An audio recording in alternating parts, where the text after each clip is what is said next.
My name is Dave Spear, and I live in a little village on the north shore of Lake Superior called Rossport, Ontario.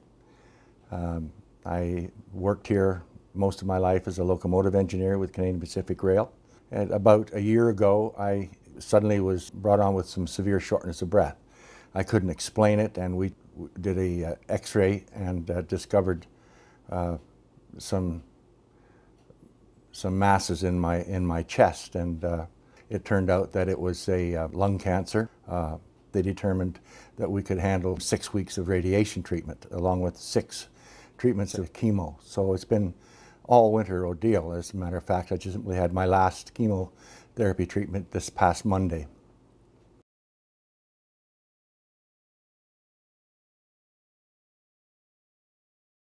The treatment for the cancer is, as it's sometimes referred to as a full-time job. I can say that it's a job and a half when you live where I do, because it's pretty difficult here in the north. I live some 200 kilometers from where the treatment is actually performed.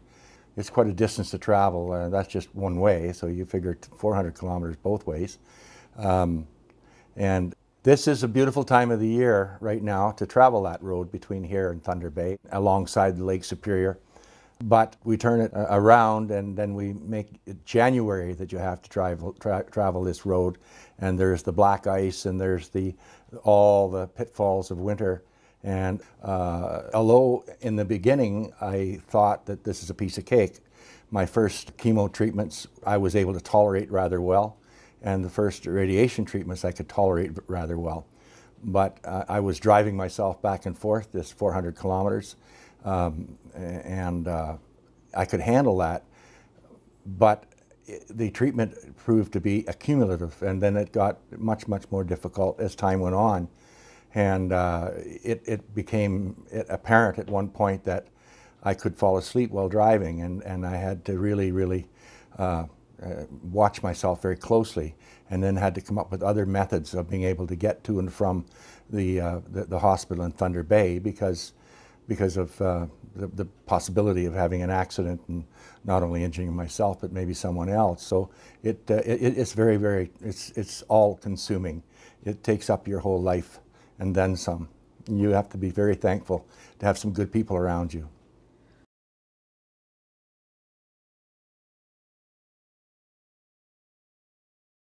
It is a huge shock in the beginning when you first discover this kind of thing.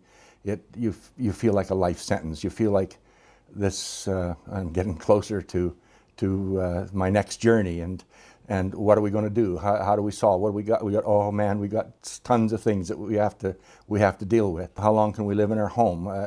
Do we need to sell it now? Do we need to move to be closer to the cancer centers? I mean, there's just unbelievable amounts of questions, and having a partner who can sit down with you and pragmatically go over all these subject matters. And when you need help, bring in help. If you need an expert in financial assistance, bring them in. Call somebody up. Be it, have your healthcare team fully informed, have everybody fully informed. There's no reason for secrecy. It's foolish to be secret about these kinds of things. And I'm not trying to say that you need to tell the world, but you need to tell those who are important to you and who can help you.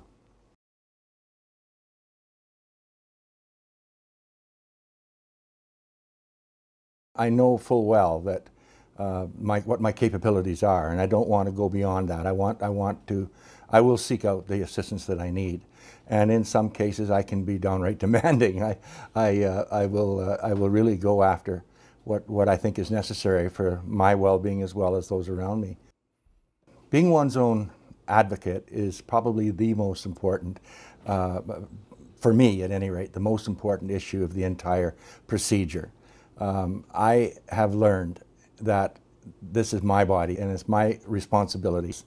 So I believe strongly in advocacy. I believe in strongly taking charge of your own health care. And that means questioning all of the medical people and clearly understanding what it is they're talking about, and trying to learn as much as you can so that you can keep the process going in a positive fashion, and full well realizing that what may look like something that would make life easier isn't necessarily the right way to go. You have to acquiesce to the experts, and there's good reasons why everybody says what they say, and you've got to listen.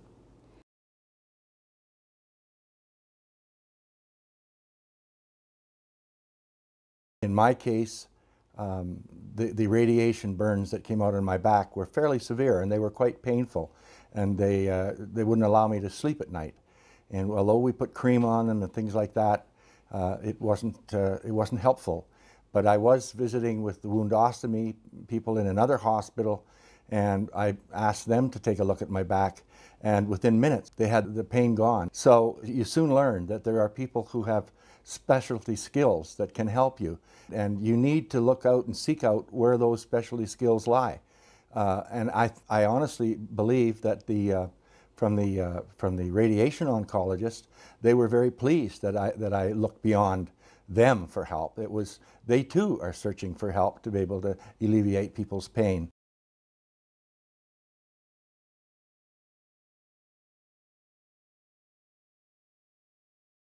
When I think about surprises, probably everything is a surprise, because you're heading into an area of such little knowledge. At least for me, it's not an area that I had researched or looked into beforehand, and I know that I'm kind of flying by the seat of my pants and trying to learn as I go along, and it's so complicated that the learning curve is really huge.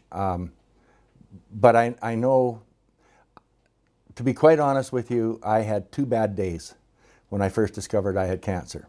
2 sleepless nights when I laid there and wondered about things like death. And at the end of which I said, this is a foolish waste of time. And I put it behind me, and I haven't looked back since.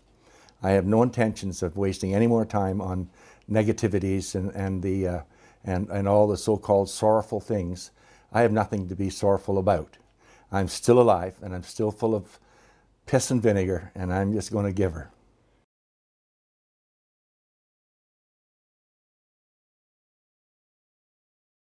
There's no question that developing cancer will change a person. There's absolutely no question about it at all.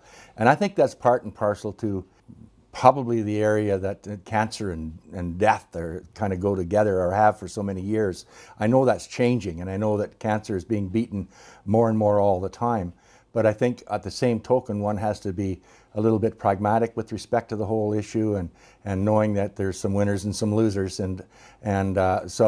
But I think you can be a winner and a loser, I mean, regardless, and at the same time. But oh yes, does it ever change your life? As I said, I just finished my last chemotherapy last Monday, just a couple of days ago.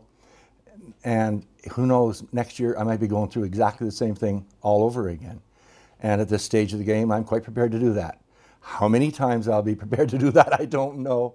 Whether or not it'll wear me out in the end, but or whether or not we can eradicate it and become a cancer survivor. I am certainly looking forward to being a cancer survivor at this stage of my game.